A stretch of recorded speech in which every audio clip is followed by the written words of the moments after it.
everyone who's joined us this morning. I hope you're all well and having a good day so far.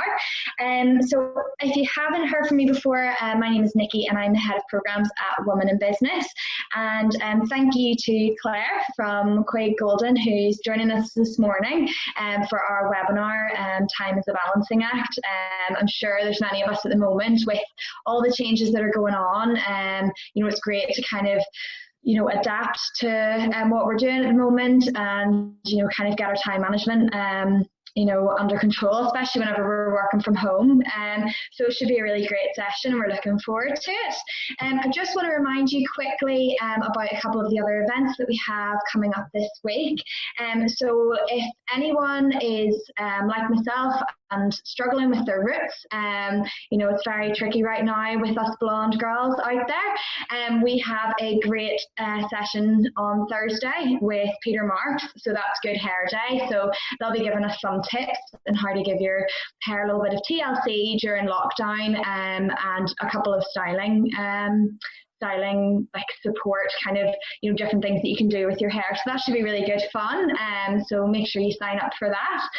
And then we have our Women in Business quiz with Emer McGuire. So I've been taking part in those the last few weeks and they're great fun. Emer does live, like she sings live, so she's doing performances, she's getting everyone really engaged. It's such good fun. It's the best quiz I've been doing, and I'm not even just saying that because I am from Women in Business. It is so much fun, so make sure to join us live on Facebook on Thursday evening, and that should be really good fun. And then next week, our next webinar on Tuesday is going to be Leading with Courage in Uncertain Times, and that's with Joanne Kelly, who also leads the Grit and Grace Leadership Programme, so that should be great as well. Do stay tuned to our website. We'll be releasing our next event schedule very shortly, so there's a lot of great events that are going to be coming up as well. Now, throughout this morning, if you have any questions, all you need to do is you'll see that there's a Q&A button below. You can just put your question in there, and then I can let Claire know about a couple of the questions that any of you guys have. At the end of the session, we can kind of have a bit of time just to go through anything that you might need in terms of support. I'm going to pass you over to Claire now so she can get started. But I hope you really enjoy the webinar this morning. And thanks again, Claire, for agreeing to do this for us. No problem, no problem. Morning, everyone. It's good to see actually quite a few attendees on this morning. I think maybe some of you are like me and find it actually nearly easier to join in these types of webinars and activities because it's cutting out travel time, etc. So yeah, welcome. I thought before I would start, I would tell you a little about myself. Not a lot of you online will know me. So just quickly, my background, I qualified as a quantity surveyor maybe 12 years ago or so now.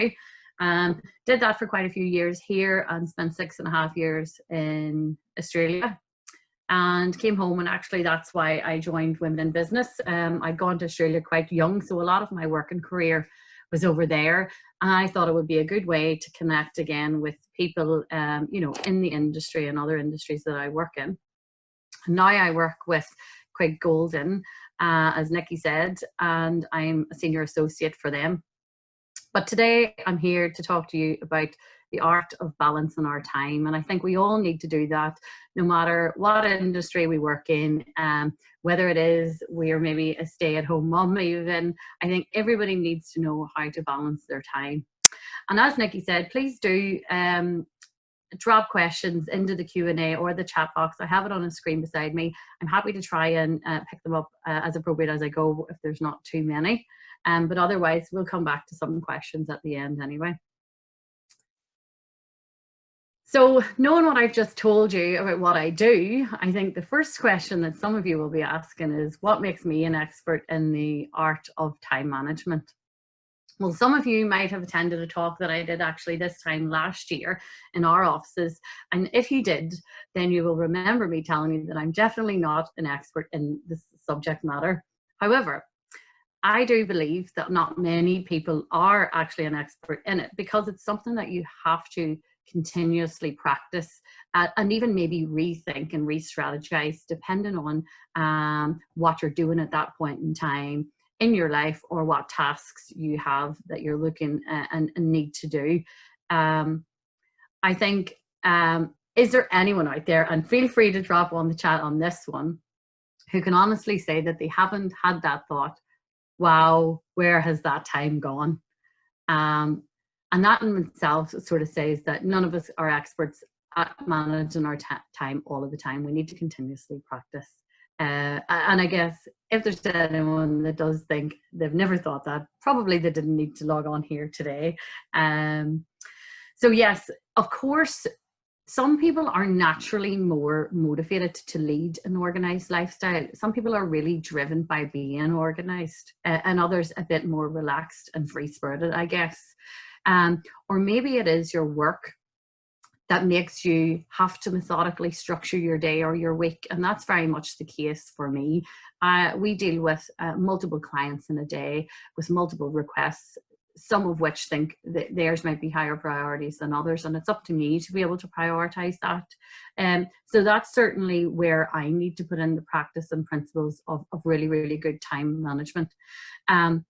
But being good at balancing your time is only as successful as your continued practice, as I say. So even if you are good at it and do think that it's something that you have mastered, then hopefully today is a great refresher, because it's certainly a topic that is often worth refreshing on. And things do happen that might need us to rethink our strategy or throw our plans out of place. And then we have to sort of sit back and take another look at it. An example of that is obviously the COVID crisis. We've all had to rethink certain things in the last 8 weeks. The art of balancing our time, for some of us, has probably become much more difficult. And for others, I've had people say that they're finding they have much more time on their hands and they're finding it easier. So again, feel free to drop in the chat which applies to you and what has changed for you because of the COVID crisis. COVID has resulted in many of us either working from home, which is entirely different, maybe something that we haven't done at all before, or working to a different routine. So maybe you did work at home, but now there are other people in the household working with you, whether it be kids or a partner, or maybe even you're doing an entirely different role because of the coronavirus and the changes that it has meant to you.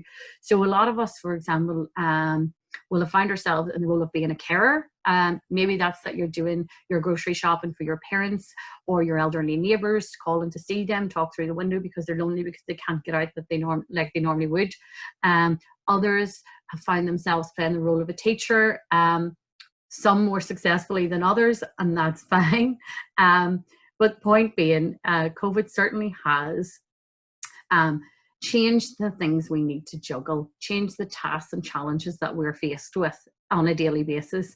Our tasks and challenges have either maybe been substituted, so we're doing something that we otherwise wouldn't. Maybe if you've been furloughed, you're now at home doing the teacher role as opposed to your job, or maybe your tasks and challenges have been added to.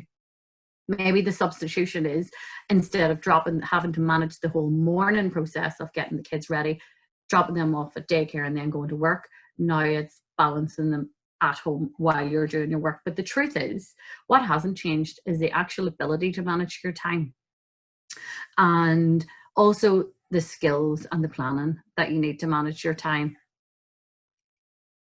And if it's not something that you have done before and you find that maybe now you're only really struggling with your time management because of the COVID virus and the changes in that respect, then the good news is that this is not something that you have to have done before. It's something that you can easily learn and put into practice, even if you haven't done so before. So there are many tools and techniques to assist with time management, and many authors have published on the topic. I'm sure many of you have maybe read even articles on the topic before. One such example might be the 2-minute rule. If it only takes 2 minutes to do it, then just do it. I find that principle a bit hard to put in place because I would have a lot of maybe not 2-minute tasks, but 10-minute tasks. And if I did every 10-minute task that I needed to do in a day, then that would be fine. But I would have one much more major task, maybe, or 2 or 3 much more major tasks that wouldn't have got done or sacrificed because of that. So you need to really think of the principles that suit you. And as I said, there's so much out there. Actually, yesterday when I was looking on the topic, even the NHS now on their website have guidelines on time management. And I drafted down 2 quotes that they have on there, albeit that there's quite an extensive bit of information on it. One is, as a general rule, taking at least 30 minutes away from your desk to help you to be more effective in the afternoon. And another one, they say, staying an extra hour at work at the end of the day may not be the most efficient way to manage your time. Now, I thought those were 2 interesting quotes to have together, because quite often people think, well, I don't have time to take that 30-minute lunch break, or I need to cut my hour lunch break to 30 minutes because otherwise that's what leads me to having to work late after hours. And particularly that might be the case now if you are working from home as well, because for a lot of people, their laptops are placed on their kitchen tables. They're there, they go away, they take their dinner. It's much more accessible just to sit back down again and deal with that email. But that email, as opposed to being a 2-minute email, you then end up actioning the items out of the email and you're there for an extra hour. So it's certainly something that you need to think about. I guess some of those principles as well might be the reason why you feel at the end of the day, sometimes we feel like we've done a lot in a day, but we still feel like we've got nothing done. Has anyone ever felt like that? I'm exhausted. I've been on the go all day, but I've got nothing of real use done. And it's fine saying take a break, but normally then that has left me behind. And that's why then I've looked at this recommended reading. So I think Brian Tracy in his book, Eat That Frog, really simplifies the scenarios and ideas of how to deal with time management. So a lot of the principles that I'll talk about today are taken from this publishing. Now, the book is maybe 150 pages long, so I've just picked out the core aspects that I think are really useful in the time that we have today to talk about it. But I would recommend it because it's a very easy read. It's not a heavy text. It's quite easy to digest, and it's probably less than £10 online. And I don't know Brian, so I'm certainly not trying to sell the book for him, but just a bit of information in case you want to read a bit further into some of the techniques that we talk about throughout the presentation today. Then I think the other thing that you'll be thinking is Eat That Frog. It's a bit of a strange name for a book, and it doesn't seem very on topic with the time management that we're talking about today. So I think this next slide might help clarify that. Brian based the principles of his book on this quote from Mark Twain. If the first thing you do each morning is to eat a live frog, you can go through the day with the satisfaction of knowing that this is probably the worst thing that is going to happen to you all day. So what does that mean to you? Why is she now talking about frogs? Your frog is your biggest, most important task, the one that you're most likely to procrastinate on, or if you don't do something about it. It is the one task that can have the greatest positive impact and results at that moment in time or on that day for you. So maybe try and hold on to that thought as we go through the presentation. Your frog is your most important task of the day. And yes, there might be more than one task that you're thinking you're not looking forward to in a day, or is your most difficult task of the day, or it's just really something you don't want to deal with. Of course, there might be more than one element in the day like that we have to deal with. So then when you're thinking of that principle, you need to also remember the rule of eating frogs, and that is, if you have 2 frogs to eat, you must eat the ugliest first. So that's a bit of the madness behind the book. We'd hold on to that thought as we go through the presentation. Happiness then. Happiness makes people more productive, and our productivity really helps drive our time management. And I guess that makes us more productive both in the workplace and at home, when we're happier in both situations, and we are women in business, we need to juggle both. So the techniques that I will talk to you about do apply in both environments. So keep thinking about, as I go through, how you apply this at work and at home. And those two obviously seem to be quite merged at the minute for a lot of us, so we're even better.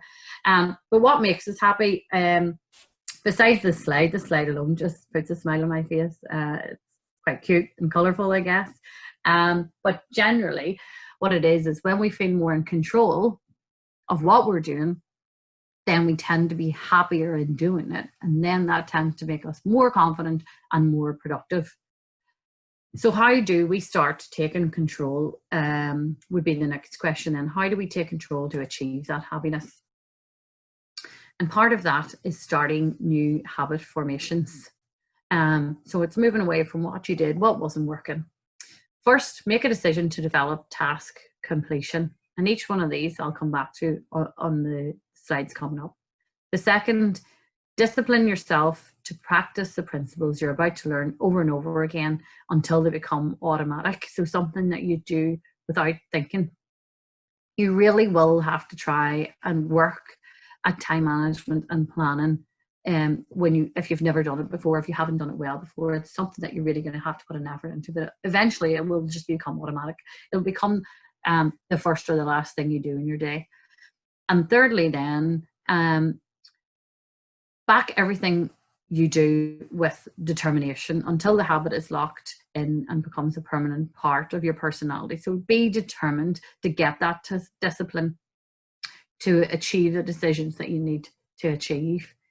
And again, don't be afraid. As I said at the start, if you haven't applied these principles before, it's very easy to start. So likewise, if you fail, don't be afraid to reset and start again. So I talked about task completion then. How do you decide what tasks you need to complete? What do I need to achieve? And that might be, for some of us, you need to think about that daily, weekly, or even monthly. So the first thing to do then is set the table. And what do I mean by set the table? I don't mean go to the cutlery drawer now and start laying everything out. It's laying out each task that you need to do in your day or in your week, depending on your schedule. Decide exactly what it is you need to do and get it down. I recommend getting it down on paper, and it might be handwritten, or it might be your notes on your phone, or your notes on your laptop or computer.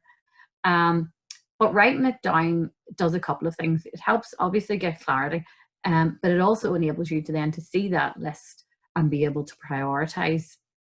And it is a good visual tool then that you can refer back to, because it's quite often we will start a day knowing what we need to do, and other things happen and come into our inbox that we have to deal with. And then it's very easy to forget some of the other things that were on our mind. So having that written visual tool is good for providing clarity, prioritizing, and then referring back to, reminding us. It will also avoid you from jumping from task to task. And that quite often tends to see us start tasks and not complete tasks. And I'll talk a bit more about that as we go through and why that is inefficient. And then it tends to be that if we jump between tasks, that we maybe finish them to a lower standard as well. And that's not what you hope for. And then that leads to you feeling a bit deflated.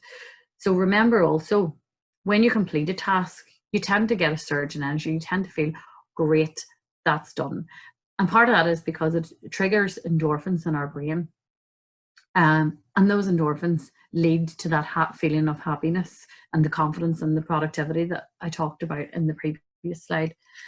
The concept, I think, does seem simple, but if we're all honest with ourselves, I think a lot of us would admit that we don't do it, or don't do it regularly and repeatedly.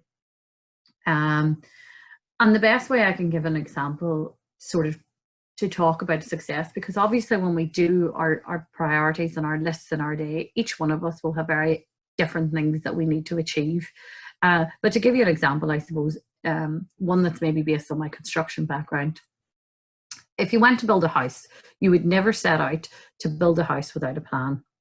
And that plan is for a number of reasons. It's determined It's to decide what you need to achieve. So let's say, do I want a bungalow or do I want a house?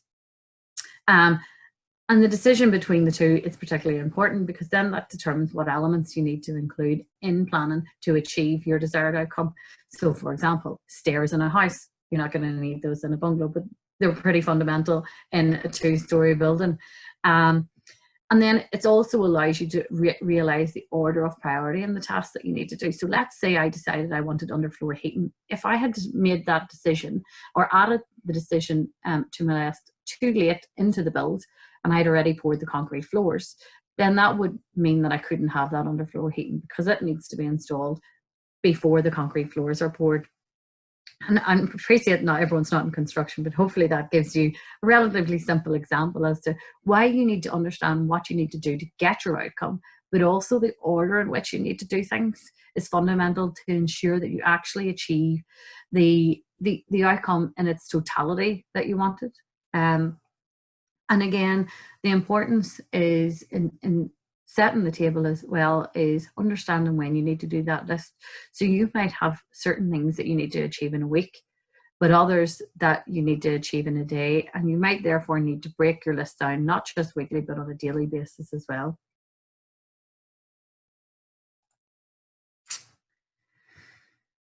And resist the temptation to clear up small things first. So this sort of goes against the 2-minute principle that others might teach and talk about. But once you have your list, I think you should resist that temptation, or it helps you resist the temptation to clear up the small things first, because it should show you that there might be other things that are harder or greater to do, but they are the most important to do.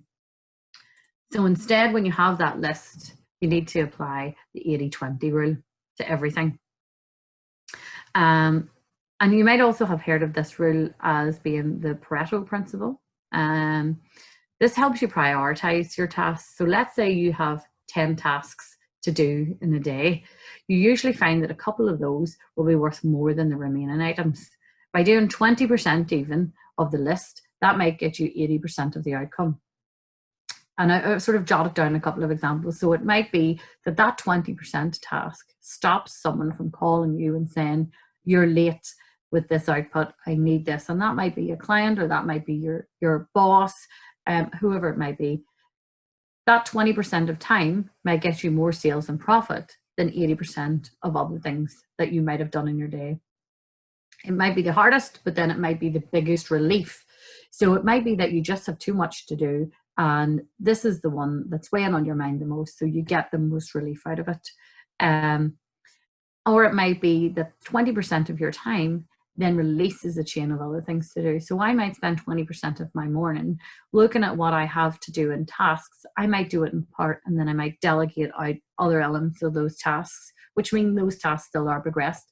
But if I hadn't done the initial starting piece, they wouldn't have progressed at all.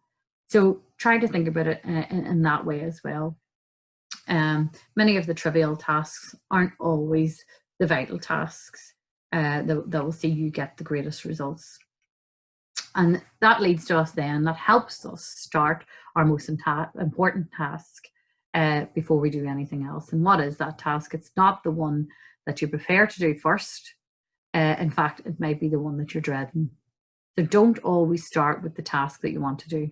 And actually, when you think about it, if you are dreading doing a task, it doesn't mean that task is ever going to go away. It just means that you have longer to procrastinate on it and longer to concern yourself with it and become stressed about it. You often see people who appear to be busy all day, but they seem to accomplish very little. And this almost always is because they're so busy, but they're busy doing things of low value. So really think about what are the things of value when you've done your list, and then you're prioritizing that list. Are you putting off the big things, but these are the things that weigh heaviest on your mind or achieve the greater output? So you can see now, when you relate back to that slide where we said, eat that frog, how the principles start to come into play, I hope. So then when applying the 80-20 rule, what that does is make us focus on our key result areas. If you want to identify and determine the results that you absolutely positively have to get done to do your job well, and then work on them all day long.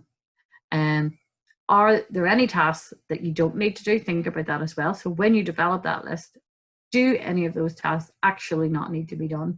And weigh up the consequence as well of not doing a task versus the consequence of doing a task. So I think that's also a good thing.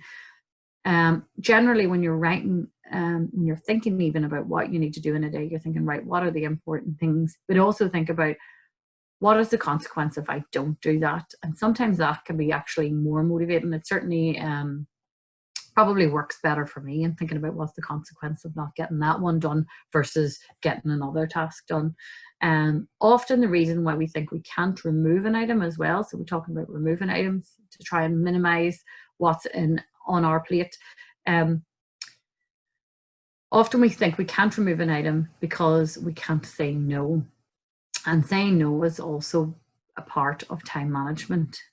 But again, to say no to something means that you need to know that you have too much on your plate, that you're not going to be able to deliver by the date that you need to deliver it by, or within a reasonable time.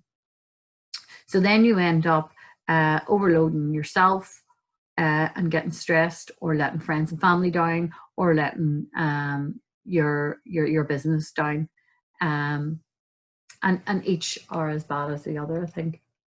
So understand when you can say no. Look at that list and know what your time scales are so that you know when you need to say no. And can you effectively delegate, or are you effectively delegating? There's another one to think on that topic. Can others do what you are doing to free up time for you to do those tasks that are of more value? So I think, to give an example on that one, would be in my own personal work scenario. So we're obviously a construction law firm. Clients will pay us to give them advice, and that advice then might be in the form of drafting a document for them. So obviously I have to think of the context of their issues and problems and provide solutions to those, and that might be drafting a letter for them. And certainly in terms of the contents of that letter, it needs to be me, and it's my skill that they're relying on in terms of what goes into that letter. But in drafting that letter, who's actually, or it might be quite a, not just a letter, it might be a hefty document, pages and pages. Who's better to actually do the typing of that? Is it me, or is it our admin staff who can type 3 times as quick as me? And that takes for me to understand my capabilities and capacity and realize what tasks I should be doing, or what tasks other people are actually better at doing. So bear that in mind as well when it comes to taking things off your list. So it's the no element, but if it's not a no element, is there someone that's more equipped to deal with it, has more time, or is better skilled to do with it? And again, I think having that visual tool of your task, again, allows you to think about it in that way. And that principle, again, should be applied to your working life or your home life. So for example, all of us women, I would imagine, love to go and sit in the spa when we can. And if we could do it every Saturday, we would, and spend 6 hours in there getting pampered and coming out feeling really de-stressed. But actually, if I did that every Saturday, and this might be for the men in the household, or women, if you like golf, it might be you go and play golf for 6 hours. But if you're to do that every Saturday, you come home on that evening feeling really relaxed, de-stressed after a busy week. But on Sunday, because you've spent 6 hours in the spa, you then might have 10 things to do instead of 5. So actually, you've created yourself more stress by making something that it was a priority that didn't need to be a priority maybe every week. So it's thinking about what you have in your day, what actually needs to be done, and what can be taken out to make life a bit easier. And only you can dictate that. So only you know what it is you want to achieve, what it is you need to achieve. So therefore, you only have the ability to manage those multiple tasks that are on your list. And I apologize, my dog is outside. I'm sure you can hear it barking because I think there's someone coming down our lane. But yeah, hopefully that principle then of focusing on the key tasks and prioritizing the key tasks makes sense. And as I say, again, what are the potential consequences of not doing, or of doing or not doing the task? Definitely keep that in your mind. That's the top tip when deciding what your key tasks are.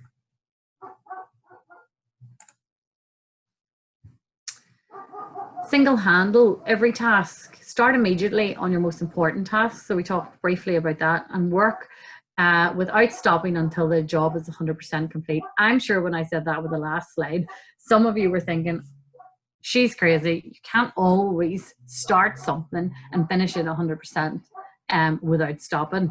But it is the real key to high performance and maximizing your personal productivity. 1 second, I'll just close this door.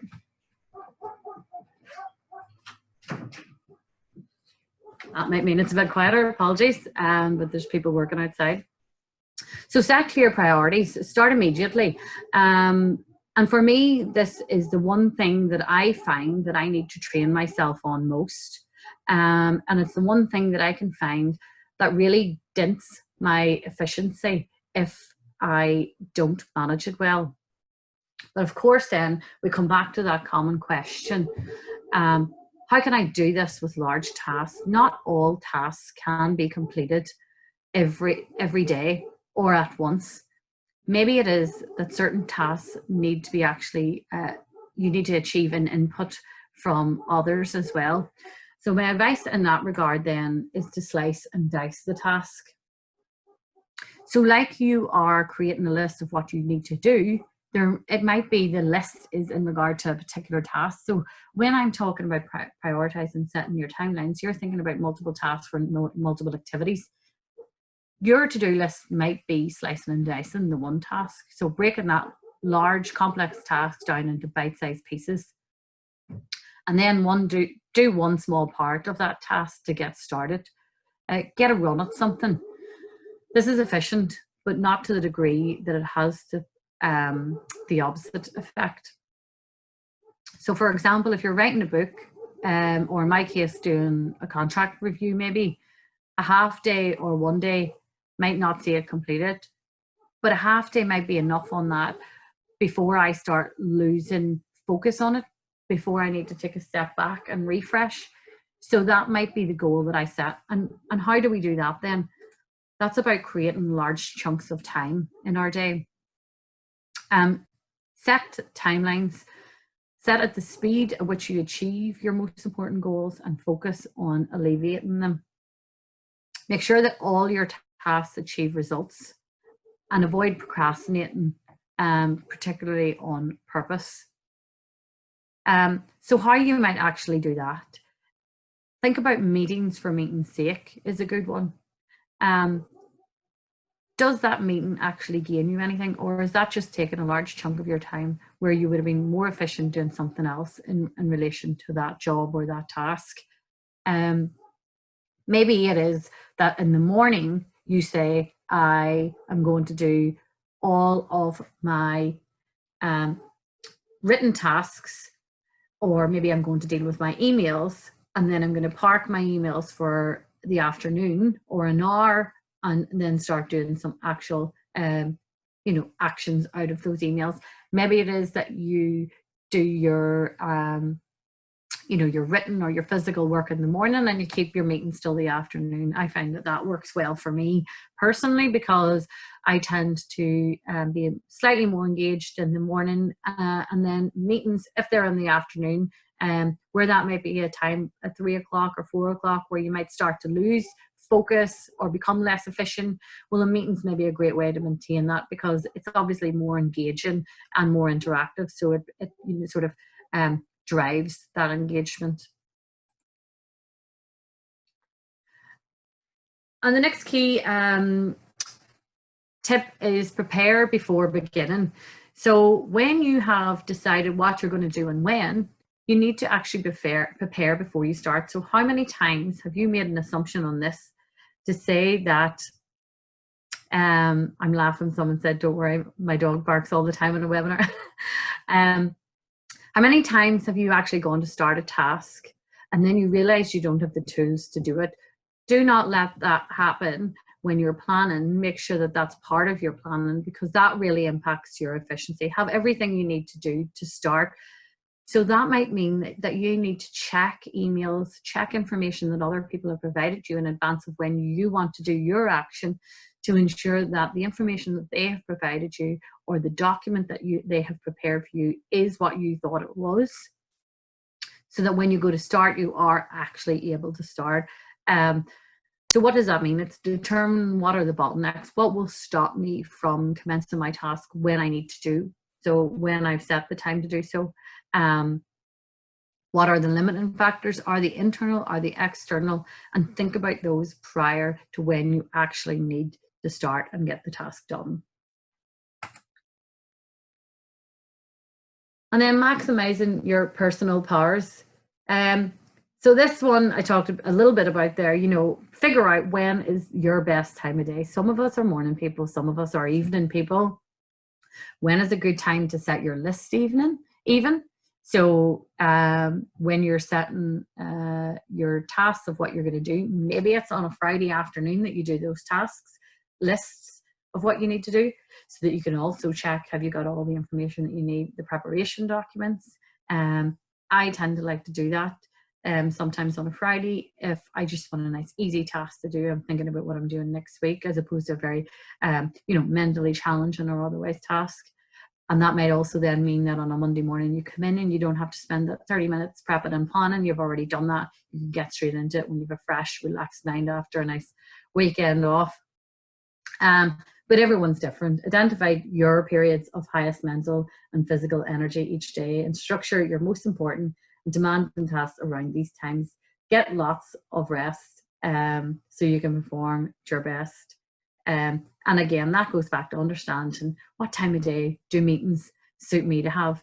And this, you shouldn't lose these principles now that we're at home working, and dealing with everything that the COVID crisis has put onto us.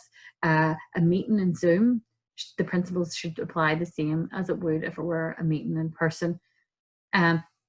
You could actually nearly get more distracted by some of the IT communications that we have because of COVID. So try also to think about those in the same manner as you would a meeting or correspondence if you were in the workplace. And talking about correspondence, another tip is get out of the technology time sinks. Use technology to improve the quality of your communications, but don't allow yourself to become a slave to them. And this happens so often. I think emails are the number one here. Maybe it is for you, it's LinkedIn.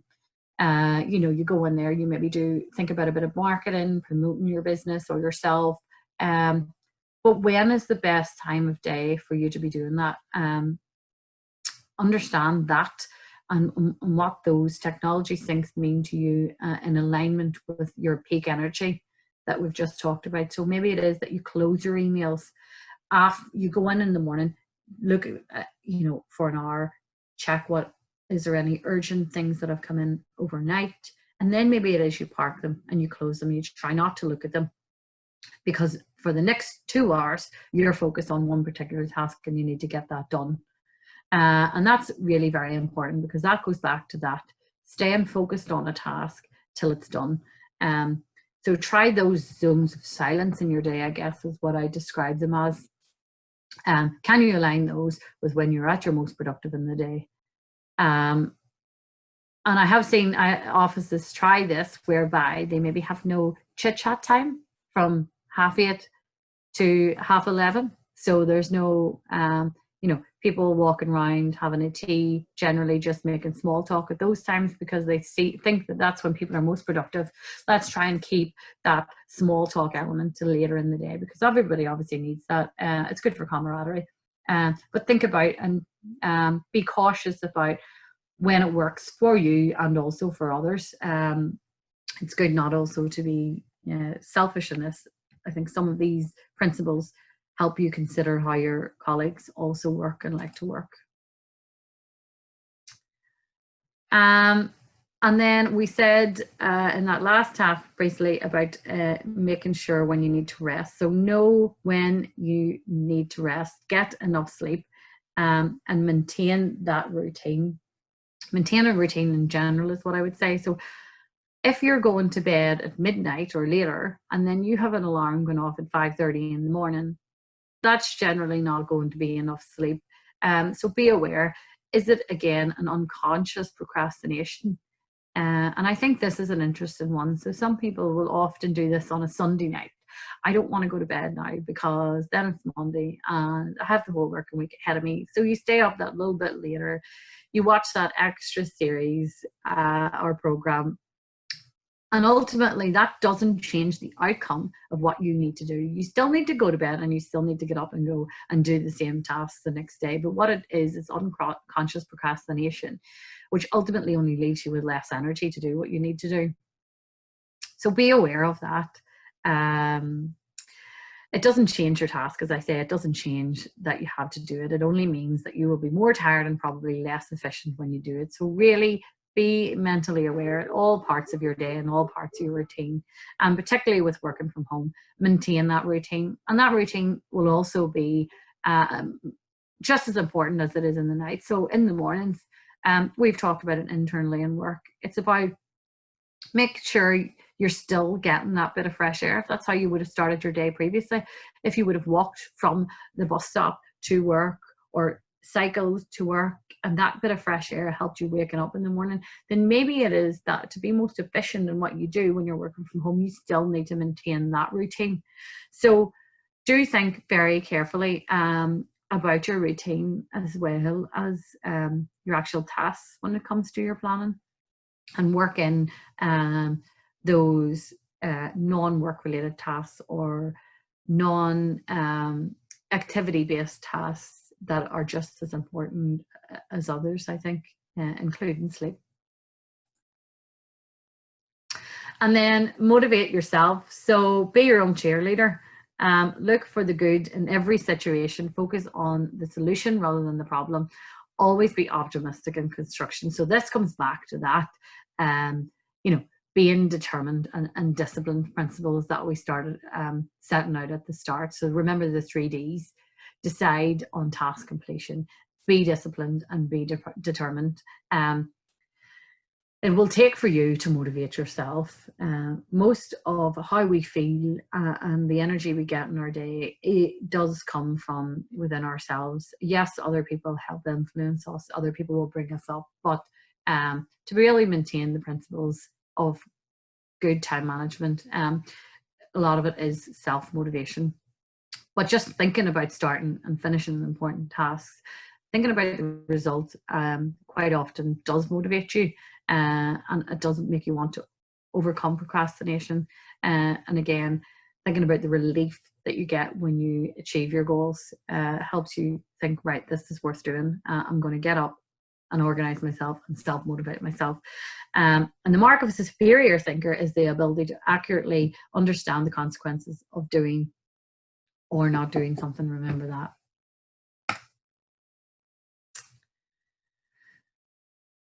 It is the quality of time at work that counts and the quantity of time at home that matters. I had this slide up last year, and actually when I looked through the PowerPoint from last year, I thought, does this or does this not still apply? And in fact it does, and if not, arguably maybe even more. Because again, like I said, if you don't maintain that routine and you're lifting the laptop at odd hours in the evening, or working out of sequence, then you're not maybe managing that quantity of time at home that matters. So work when at work is what I would say, and resolve to work all the time that you work. So when you have those allotted hours that you have to work within, make sure that you're aiming to get your work done within those working hours. Arguably, you need to strike a balance between idle chit chat and not building work relationships. So, I talked about camaraderie, and that again still needs to be maintained when you're at home. So that might mean that you do a Zoom call or you do a Teams call with your colleagues, and you still need to be able to prioritize that in and do that within work hours so that you're not losing the quality of time at work and the quantity of time at home. And just a key takeaway point, find the best use for every moment. So just think about your time that you have in your day. Understand how long each of your tasks are going to take. So you're realistic when you're planning your day. There are only 24 hours in the day, and we do need to account for 7 or 8 hours sleep in there. So don't overestimate how much time there is in the day, because that would also lead to disappointment. And just make the best use of every moment that you have in your day. And again, do remember the practice makes perfect. This is something that you do need to practice every day until it just becomes a habit. And I think it's a bit like running in that aspect. When people initially start out running, they tend not to think about it too much, or they tend not to enjoy it too much. They're a bit slow, you don't really enjoy it. And then when you get into it, you finally find that you're really enthusiastic, you're getting a lot more out of it. And when you don't get to do it, you really want to get out and do it. And I think planning then is like that. It's a bit hard to get into the routine at the start, but once you do it and see the benefits of doing it, it becomes something you need to do and you want to do. So think about it in that way.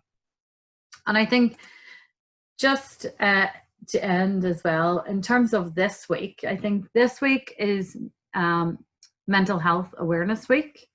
So it's no better time to stop and think about the things that make us happy. What can I do to plan my day, make my life a bit easier, help my mental health, and probably then also inadvertently help the happiness of the people around us. When we are more content and more organized and happier within, the people around us tend to feel that vibe as well and work off that as well. So I think now is as good a week as any to sort of put these principles into practice. And if you want to read a bit more on that, again, if you just go to mentalhealth.org.uk, there's lots of information on there.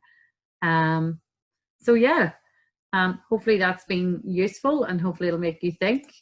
And if there's any questions, feel free to fire away. I think we finished just in a good time for a few questions. Any has it? Claire, we do have a question here. It's just asking any tips on getting back on track when you plan your day or prioritize, and then a call or email comes in that takes you away from that task, and then you need to get back into the flow. Yeah, actually, that's a really good question. That goes back to where I talk about writing your list down so you have the visual tool. I very often will start out my day with a list, and then something comes in and it throws me off track. But at least when I have that visual tool, I'll be able to then slot it in and understand, right, well, it's coming and someone's told me it's urgent, but how urgent is it in respect of the other things that I have to do? So I can work that out in my own head. So that then I can communicate it back to the person to say, look, you think it's urgent, but I have this other thing to do, which is more urgent.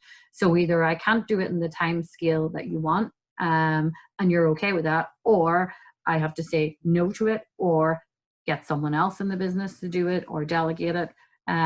So I think the visual tool of being able to keep you on track helps in that regard. Super, great, thank you. And I had Kate, she just said that obviously from you talking about delegating tasks, that she was wanting to shout out that she's a virtual assistant and is happy to chat with anyone who's on the webinar this morning who needs help with admin related tasks. I think that's a big point, is sometimes having someone else to help, isn't it? Yeah, I think that's a really good one, actually, and it's something before I started working with Quigg that I didn't do very well at all. And I think it's just understanding, that might be an extra resource in your business, and that might be a concern to some people, but what is that resource able to do that then frees you up to do other things that might be more efficient, that might make the business more money? And it might be that you're then out selling products while they're doing some of your admin, or if you're, let's say you're a gardener, you're out doing the landscaping or gardening while someone else is doing your accounts. or with me, then it's drafting letters and the like. So think about it in the context of what you do and how it will help, and don't always think of it as a negative, oh, that's a cost. Where do you get that cost back then, is another way of thinking about it. Definitely. There's another question here. Any tips for coming back to work after being off on furlough leave? Yeah. Good question. I think we all fear that one, don't we? My husband started back yesterday, and it was like sending a 2-year-old to school on his own. I think the best thing to do is understand that when you're planning, your time management, that's a change of strategy. And it changes also what your tasks and activities are in the day, very much so. We noticed that when COVID hit, we're going to then notice the same effect when we go back to work. So you're going to have to reset and rethink and replan what has changed, what has been substituted, what has been added or taken away from your day, and how do you deal with that? Yeah. Super. I think that's all the questions here. But thank you so much. Claire, if anyone does have any questions, you can fire them through now to us. But I think definitely whenever you're saying about don't overestimate the time in the day, I think that's something that we can all do. It's so easily, you kind of just go through the day and you don't even realise time just flies by. We've got another one here from Carolyn Busby. Any tips for managing homeschooling around working full time? That's a big one actually for a lot of our members at the moment. Yeah, and this goes back to your role is changing, and it's almost thrown your planning entirely, because you would have normally set out to do your day in a certain order, and this activity didn't even feature in there. So now you have to factor it in, and it might mean that you now have to change your working hours, because it might be that you can't substitute the number of hours that you have to do for your employer, or to maintain your own business to keep it alive. So it might mean that instead of your 8:30 to 5:30 working day, that changes, and that then takes for planning. How many hours in the day do I have? Can I realistically actually achieve the same working hours, or can I not? And the most likely answer is that you cannot. But and knowing that might drive you to be more efficient and focus on the tasks that really need done and the hours that you do have then. And then obviously scheduling in your schooling. The best thing is probably going back to the routine element of what I said, keeping a routine so that you're able to track your time, and then you can see and you follow your day where you're losing time. So start off in the morning with a plan of how your day is going to look, so that you can actually track and monitor if you're achieving what you're doing, setting those large chunks of time aside. And then remember, there's only so many hours in a day. So if certain things can't happen in that day, understand that, before, and rather than just feeling elated, or, elevated or sort of deflated, I should say, at the end of the day. That's great. Because that doesn't leave us very motivated for the next day, does it? We have another question here. Any tips for coping with the downsized team, going from 2 people to 1 person? Yeah, so downsized team will be very much then understanding again your capacity. So that might mean that you can't do as much work as what you normally would have. And that goes back to that knowing then what your important tasks are, that 20-80 rule. So which tasks do I need to do because they're going to bring me in the most money, or they're going to get me the greater outcome? And then which ones do I maybe have to say no to? And it might be that you have to say no to some, and it might not be entirely. It might just be for that week. You can't do it until the following week. And is that okay? Or is it just that because you no longer have the team of the size, then that your capacity can't run? Which is more likely to be the answer, isn't it? Because, you've 4 hands are greater than 2 and all of that. But balance that with then, you don't have the overheads that you have of 2, etc. That's super. Yeah. So hopefully my dog didn't interrupt too much there. There's actually a field in front of me, and the farmers decided to come down with their tractors and sent it nuts. But look, these are the things we have to deal with, and yeah. No, that's all part of the fun of online virtual webinars that we all of us here understand as well. I thought it was very impressive you were able to power through. Well, I think that's the thing as well. I think sometimes you can tend to get more distracted at home. So I think time management is nearly more important at home. I have found you need to sort of keep focus on what you need to do. You know, I could decide that I need to go and take my dog for 2 or 3 walks a day as opposed to 1, but then I don't get done when I need to get done. So yeah, it's just all of those things. It's balancing a few more things that we otherwise maybe necessarily would have had to. Definitely. We've got a couple of thank yous here for you, Claire. Just saying thank you. It was really useful. I think we're recording this session anyway, because Louise also said that she thought it was a really good session, so she would want, the slides to review. But I think we're getting it recorded here anyway. And we've got a comment about we love your dog sound effects. So lots of thank yous coming through for you. And I'm sure everyone here got a lot from your session. No problem, no problem. And any questions, just feel free to fire them through on email. That's super. Well, thanks everyone for joining us this morning. Yep, you're getting a couple more thank yous through, Claire. We hope you got a lot from it. And if anyone does want to get in touch, you can contact myself. It's nikki@womeninbusinessni.com, or you can get in touch with ND Events as well. But thank you again for joining us. There's still plenty of thank yous coming through for you, Claire, and thank you, Claire, for being able to help us all going forward, hopefully with our time management and thinking about frogs. Yeah. It leads for an interesting presentation when you do it based on that publishing. Exactly. Well, thanks very much, everyone. Great, guys. Bye. Bye. Bye.